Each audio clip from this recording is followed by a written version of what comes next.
இன்னைக்கு நம்ம பார்க்க போற மொபைல் பார்த்தீங்கன்னா Oppo A5 2020 IMI number missing. என்னடி சொல்ற? ஆமாங்க, கூடவே பேஸ் பேண்டும் மிஸ்ஸிங். என்னங்க எனக்கு ஒண்ணுமே புரியல. சரின்ட்டு மொபைலில் போர்டை ரிமூவ் பண்ணிட்டு பேஸ் பேண்ட் செக்ஷனோட ஷீல்டையும் கட் பண்ணிட்டு உள்ள பார்த்தா பேஸ் பேண்ட் ஐசி டேமேஜ் ஆயிருக்கு. சரின்ட்டு பேஸ் பேண்ட் ஐசி சேஞ்ச் பண்ணியாச்சு. ஐசி ஃபிக்ஸ் பண்ணதுக்கப்புறம் ஃப்ரேமோட மதர் போர்டை ஃபிக்ஸ் பண்ணிவிட்டு டைரெக்டாக ஆன் பண்ணிடலாம். கொஞ்சம் நேரம் கழித்து தான் ஆன் ஆச்சு.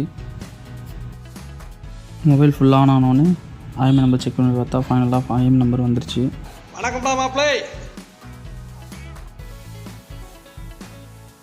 கூடவே பேஸ் பேண்டும் இருக்கு.